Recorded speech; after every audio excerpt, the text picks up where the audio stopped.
WTAN Cavs Radio Network. Unreal victory by Cleveland last night. Game day means traveling. Wherever I'm headed, I book with Marriott Bonvoy, official hotel partner of the NCAA and U.S. Soccer, with a portfolio of brands offering different comforts like complimentary breakfast at select hotels. There's an option that fits Marriott Bonvoy, where game day checks in. Donovan Mitchell and the Cleveland Cavaliers have tied up their series against the Detroit Pistons 2 apiece because of a run last night that they went on of 24-0 run.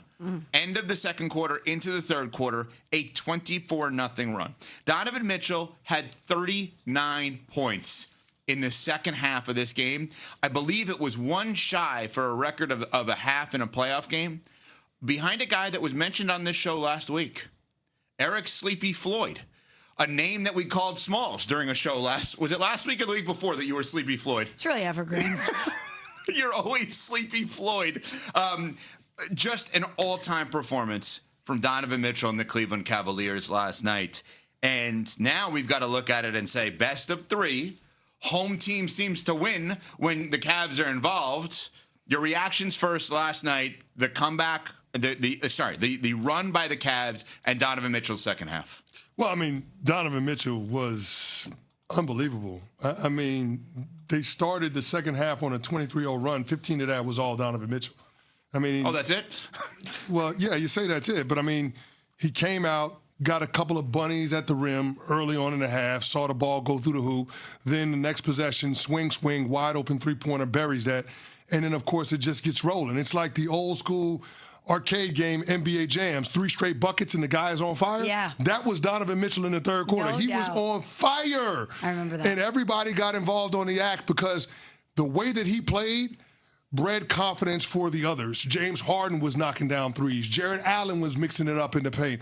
Like they really changed the momentum of that game and in the series with that half of basketball, because if you watch that game in the first half, that was all Detroit. I mean, Karis LeVert had a turn back the clock performance. He dropped 17 points in the first half. Tobias Harris was making tough buckets. And, of course, Cade was Cade.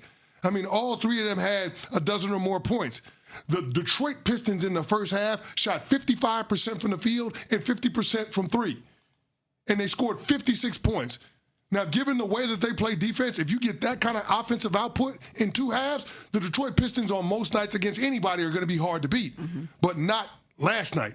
Last night was the Donovan Mitchell game. If the Cavs punch their ticket to the conference finals, this will be the moment that we all look back on and said, this is where the worm turned. This is the Donovan Mitchell game. To me, this is the signature performance of anybody so far this postseason. Of anybody? Yeah. Yeah. I'm trying to think if there's another one throughout. There have been some good ones. I mean, Wemby had a great performance. Yes. I mean, 39, 15, and 5 blocks. That's pretty damn good. Ant-Man the other night balled out. Like, there have been some outstanding performances. But to me, the way that Donovan Mitchell did it, right? Struggling the entirety of the first half. He knocked down a corner 3 late in the first half. Okay, cool, big whoop. But then came out, led a 23-0 run, which was the biggest run that we've seen in the postseason so far.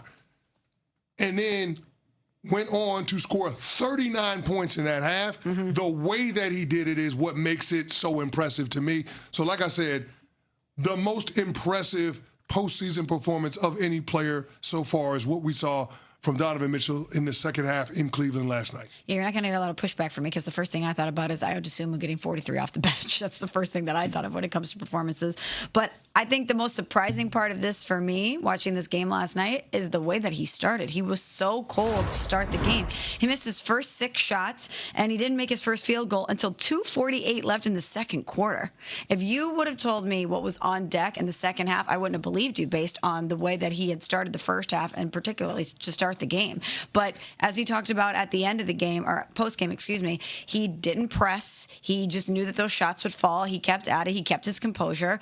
And you're right, he exerted himself in a very significant way last night that could have changed the complexity of this series. Yeah, I think that this Cavs team was supposed to be what the Knicks have actually become, which is they're supposed to be in the Eastern Conference Finals. They were supposed to be this good. And there were moments during the course of the playoffs in the season where they were not, right? And they still make you sit there and scratch your head a little bit, right? There's these games from Jared Allen and Evan Mobley, and they just, what are you doing out there? Can you give me a little bit more? But Donovan Mitchell, it's awesome. I've said it over and over again, and yes, I'm biased towards this guy, but Donovan Mitchell's the closest thing we've seen to Dwayne Wade. He's a killer on the floor, and he's the kind of person you want to be around off the floor. Like, he's exactly what you want as the face of the franchise, but he's got to win past the second round. That's the difference, right? He's never been past the second round, either with Utah or now with Cleveland. Think about it, he's with Utah and Cleveland. It's not exactly Miami. No, but I think that in general, he has a team now that should be good enough to beat another really good team in the Detroit Pistons. And you have said, CC, clock is ticking because he's doing his part. If the rest around him don't do their parts, you've had a Donovan Mitchell experience. He's been awesome. You've now earned the right for him to look elsewhere. But last night gets Donovan Mitchell to want to stay more. He's awesome. Well, yeah, it certainly gets Donovan Mitchell to want to stay more, but let's not get it twisted with the stakes for Cleveland. Right? Because if they have another exit in the second round, then all of a sudden the rumor mill is going to heat up with Donovan Mitchell potential trade request. And let's remember, organizationally, at the end of the regular season, this was the matchup that the Cavs wanted with how they handled the regular season and sitting a lot of their starters down the stretch. This was the matchup that they wanted. They got locked into the 4 seed. This was the matchup that they wanted in the second round. They wanted the Detroit Pistons. Well, damn it, you got them. And you've held serve on your home floor so far throughout the entire playoffs. But guess what? You don't have home court advantage in this series, which means you're going to have to go to Detroit and get a win. And so it's a great performance by Donovan Mitchell, but the others are going to have to step up and be more consistent. Jared Allen, Evan Mobley, got to take the show on the road. James Harden, need you to continue to play big. Like those guys, I'm not worried about what you're going to get from Donovan Mitchell. I'm worried about what you're going to get from the other core 4 guys. And that remains to be seen, especially in a hostile environment. Well, guess what? Math problem. Udonis Haslem has said it many times on Prime. Stars get you 2, coach gets you 1, role players get you 1. Your stars have gotten you 2 now. You got the 2. Harden got you the last one. Yep. Donovan got you tonight. Yep. Or tonight. Kenny Atkinson? You got to get one. Where's yours? Mobley, Allen, Strus. You guys got to get one. Yeah, Strus was good last night. Schroeder. Yeah. These are like Schroeder and Strus, battle tested, either Olympics or NBA. Kenny Atkinson, been around forever. Like, now it's up to them. Do the math. Stars got you 2. Role players need to get you 1. Coach needs to get you 1. Very quickly, CC, as a former professional athlete, you have to help with one thing. Why is there such a disparity between home and road for a team like the Cavs? Because they literally don't win on the road, and they don't lose at home.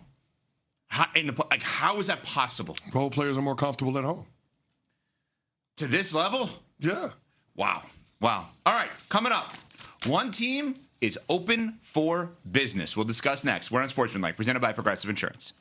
All the dunks. Cunningham to the basket.